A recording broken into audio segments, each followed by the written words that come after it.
Il me fallut longtemps pour comprendre d'où il venait. Le petit prince, qui me posait beaucoup de questions, ne semblait jamais entendre les miennes. Ce sont des mots prononcés par hasard qui, peu à peu, m'ont tout révélé. Ainsi, quand il aperçut pour la première fois mon avion, je ne dessinerai pas mon avion, c'est un dessin beaucoup trop compliqué pour moi. Il me demanda: Qu'est-ce que c'est que cette chose-là? Ce n'est pas une chose, ça vole, c'est un avion, c'est mon avion. Et j'étais fier de lui apprendre que je volais. Alors il s'écria: Comment? Tu es tombé du ciel? Oui, fis-je modestement. Ah, ça c'est drôle. Et le petit prince eut un très joli éclat de rire qui m'irrita beaucoup. Je désire que l'on prenne mes malheurs au sérieux. Puis il ajouta: Alors toi aussi tu viens du ciel. De quelle planète es-tu? J'entrevis aussitôt une lueur dans le mystère de sa présence et j'interrogeai brusquement: Tu viens donc d'une autre planète? Mais il ne me répondit pas. Il hochait la tête doucement tout en regardant mon avion. C'est vrai que là-dessus tu ne peux pas venir de bien loin. Et il s'enfonça dans une rêverie qui dura longtemps. Puis, sortant mon mouton de sa poche, il se plongea dans la contemplation de son trésor. Vous imaginez combien j'avais pu être intrigué par cette demi-confidence sur les autres planètes. Je m'efforçai donc d'en savoir plus long. D'où viens-tu, mon petit bonhomme? Où est-ce chez toi? Où veux-tu emporter mon mouton? Il me répondit après un silence méditatif: Ce qui est bien avec la caisse que tu m'as donnée, c'est que la nuit, ça lui servira de maison. Bien sûr, et si tu es gentil, je te donnerai aussi une corde pour l'attacher pendant le jour, et un piquet. La proposition parut choquer le petit prince. L'attacher? Quelle drôle d'idée! Mais si tu ne l'attaches pas, il ira n'importe où, et il se perdra. Et mon ami eut un nouvel éclat de rire. Mais où veux-tu qu'il aille? N'importe où, droit devant lui. Alors le petit prince remarqua gravement: Ça ne fait rien, c'est tellement petit chez moi. Et, avec un peu de mélancolie, peut-être, il ajouta: Droit devant soi, on ne peut pas aller bien loin. J'avais ainsi appris une seconde chose très importante, c'est que sa planète d'origine était à peine plus grande qu'une maison. Ça ne pouvait pas m'étonner beaucoup. Je savais bien qu'en dehors des grosses planètes comme la Terre, Jupiter, Mars, Vénus, auxquelles on a donné des noms, il y en a des centaines d'autres qui sont quelquefois si petites qu'on a beaucoup de mal à les apercevoir au télescope. Quand un astronome découvre l'une d'elles, il lui donne pour nom un numéro. Il l'appelle par exemple l'astéroïde 325. J'ai de sérieuses raisons de croire que la planète d'où venait le petit prince est l'astéroïde B612. Cet astéroïde n'a été aperçu qu'une fois au télescope en 1909 par un astronome turc. Il avait fait alors une grande démonstration de sa découverte à un congrès international d'astronomie. Mais personne ne l'avait cru à cause de son costume. Les grandes personnes sont comme ça. Heureusement pour la réputation de l'astéroïde B612, un dictateur turc imposa à son peuple, sous peine de mort, de s'habiller à l'européenne. L'astronome refit sa démonstration en 1920 dans un habit très élégant.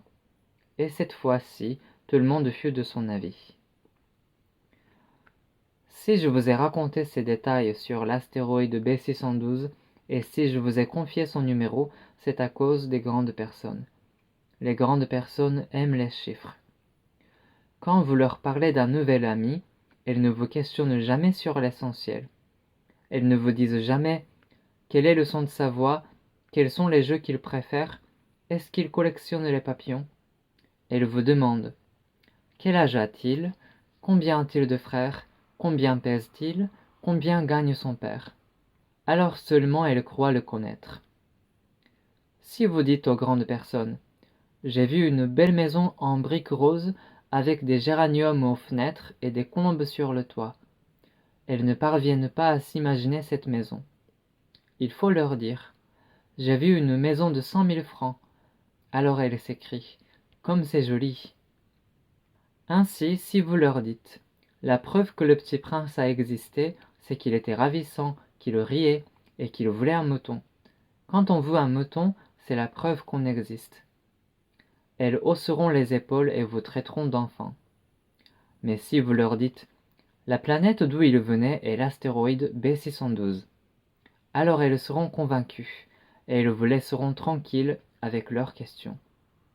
Elles sont comme ça. Il ne faut pas leur en vouloir, les enfants doivent être très indulgents envers les grandes personnes. Mais bien sûr, nous qui comprenons la vie, nous nous moquons bien des numéros. J'aurais aimé commencer cette histoire à la façon des contes de fées. J'aurais aimé dire: il était une fois un petit prince qui habitait une planète à peine plus grande que lui et qui avait besoin d'un ami. Pour ceux qui comprennent la vie, ça aurait eu l'air beaucoup plus vrai. Car je n'aime pas qu'on lise mon livre à la légère. J'éprouve tant de chagrin à raconter ces souvenirs. Il y a 6 ans déjà que mon ami s'en est allé avec son mouton. Si j'essaie ici de le décrire, c'est afin de ne pas l'oublier. C'est triste d'oublier un ami. Tout le monde n'a pas eu un ami. Et je puis devenir comme les grandes personnes qui ne s'intéressent plus qu'aux chiffres. C'est donc pour ça encore que j'ai acheté une boîte de couleurs et des crayons. C'est dur de se remettre au dessin à mon âge, quand on n'a jamais fait d'autres tentatives que celle d'un bois fermé et celle d'un bois ouvert à l'âge de 6 ans. J'essaierai bien sûr de faire des portraits le plus ressemblants possible, mais je ne suis pas tout à fait certain de réussir. Un dessin va et l'autre ne ressemble plus. Je me trompe un peu aussi sur la taille. Ici, le petit prince est trop grand, là il est trop petit. J'hésite aussi sur la couleur de son costume. Alors je tâtonne comme ci et comme ça, tant bien que mal.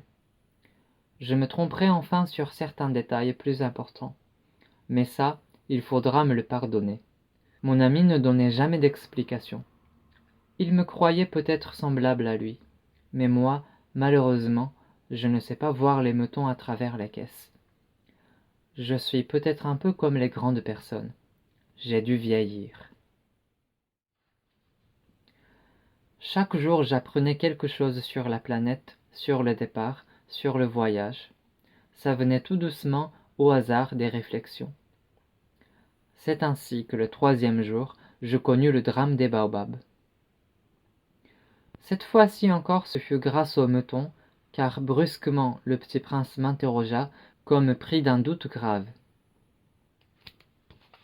C'est bien vrai, n'est-ce pas, que les moutons mangent les arbustes?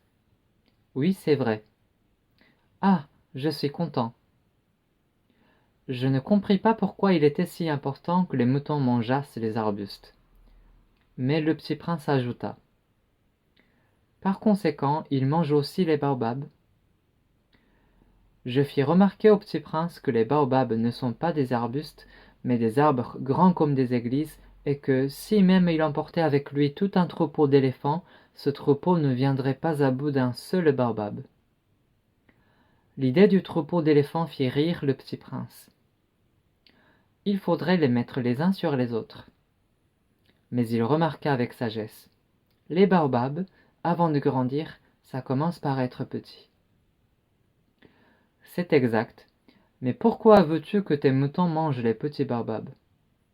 Il me répondit: ben voyons, comme s'il s'agissait là d'une évidence.